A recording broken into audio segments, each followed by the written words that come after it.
GT Countdown. The top 10 worst video game movies. Needless to say, this was not a tough countdown to find candidates for. The tough part was watching them. Again. Surprisingly, the Resident Evil trilogy squeezed out of this list's grasp thanks to the seductive charms of Mia Jovovich, despite the flaming awfulness of Part 3, Extinction. With the following 10 film flops, it's hard to come away with anything redeemable, and these movies only seem even more depressing if you're a big fan of the franchise. Unfortunately, here are the top 10 worst video game movies of all time. Number 10. Dead or Alive. There are two possible excuses for anyone who has left a rental store with Dead or Alive. Either you've mistaken it for the horror classic Dead Alive, or you're hard up for Kung Fu Cheesecake, or TNA and your mom won't let you rent rated R movies. Devin Aoki doesn't begin to fill the shoes or the mighty G-Cup bra of Kasumi from the DOA game, but the jiggle power provided by other cast members and a few decent action scenes keep it from rating any higher on our awful scale.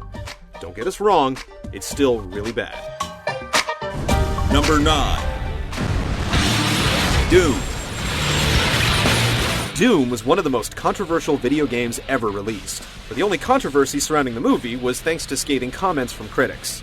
The New York Times called it a claustrophobic mess of a movie, while ReelViews coined it a dreadful, hackneyed piece of cinema. Both were correct.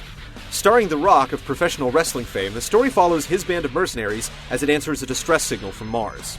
If only moviegoers had a button to push to get their money back. It's low on this list because some parts of it are so bad that they're funny, not the least of which is the end of the dreadful flick that attempts to mimic the game with its first-person perspective. Nice try. Number 8. Street Fighter. The first Mortal Kombat movie may have weathered the tides, but Street Fighter's silver screen treatment definitely got some hard knocks when it assaulted audiences in the 90s. First, the bad. The fights are awful, Guile's from Brussels, and apparently there are some cyborg soldiers we never knew about. But then the good, with choice cameos from the barely famous Kylie Minogue as the cannon-drilling Cammy, and Asian cutie Ming-Na as a cocktail waitress presumed to be Chun-Li.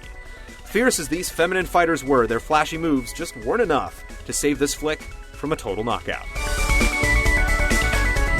Number 7. Wing Commander. How could a film directed by the creator of the video game series it's based on, in this case Origin Systems programmer Chris Roberts, drift so far from the source material? Casting Fred and Shaggy as the leads is a start, especially after Wing Commander 4 was graced with accomplished thespians like John Rhys Davies, Malcolm McDowell, and Mark Hamill. Chris Roberts has since confessed that he wasn't pleased with the furless appearance of the Kilrathi, or their feline video game counterparts. Sixth time's a charm? Now don't you die on me! Number 6. Double Dragon. Dude! You must suck at video games!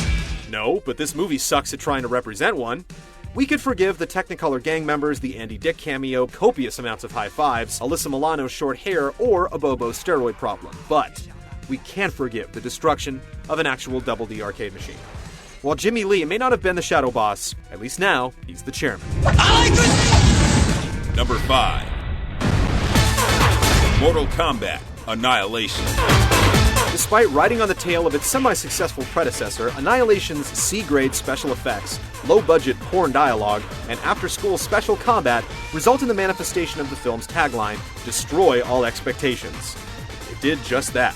The recasting is so bad, even Johnny Cage told his agent to kill him off. Instead of Billy Madison's lovable Miss Vaughn, we get a 40-something Sonya Blade with ranger shorts hiked up to her underarms, and a thunder god that appears to have skipped puberty. The final showdown between Khan and Kang, a haphazard 6th grade Play-Doh project, had us looking for the portal out of the theater. Number 4. House of the Dead. If someone invites you to a rave on a remote island known as Isla de Muerta, basic knowledge of Espanol will save you from a horrible zombie massacre. If someone invites you to see a Uwe Boll movie, basic knowledge of the director's other work will save you from a truly awful film. Even gratuitous nudity and gamey gimmicks can't save this cheese fest. If you watch the film, you'll suffer like G did, and then some. But don't feel too sad for the Sega logo. It's sadly seen worse. Number 3. Alone in the Dark. Not long after closing escrow on the House of the Dead, Boll staked his claim on another piece of video game real estate with the film adaptation of Alone in the Dark. And you anyway! Swapping mystery and intrigue for guns and washed-up actors Christian Slater and Tara Reid. I don't believe it. The inadvertently hilarious action horror flick had little to do with the series and even less to do with common decency. And for desperate viewers holding out hopes for some shameless TNA, trust us. There are some things that you wouldn't want to get caught alone in the dark with. Number 2. Super Mario Brothers. One would think that a film starring one of the most popular and recognizable characters on the planet would easily become a blockbuster. Even with this going for it, somehow Hollywood managed to find a way to deliver an epic disaster. As the first live-action adaptation of a video game, Super Mario Bros. Left a dark stain on the genre that mars it to this day. Whether it was Koopa as a human, Goombas as giant reptilian thugs, the Mushroom Kingdom as a dystopian city, or the infamous cameo of the Super Scope, this film made even the staunchest Mario fanatic wince in agony. Bob Hoskins, the actor that played Mario, denounced the project in an August 2007 interview as a nightmare, and Shigeru Miyamoto admitted he regrets the film's creation. I am very disappointed in you, cousin. Number 1. BloodRayne. If Uwe Boll is the Stanley Kubrick of crap, this is his space odyssey. It's long been rumored that Boll used to make a fortune off his projects if they sucked, and if that's true, then he made more money on BloodRayne than any of his other movies. Every actor is miscast, every wig is too fake, every sex scene is too inappropriate, and every action scene is too improvised.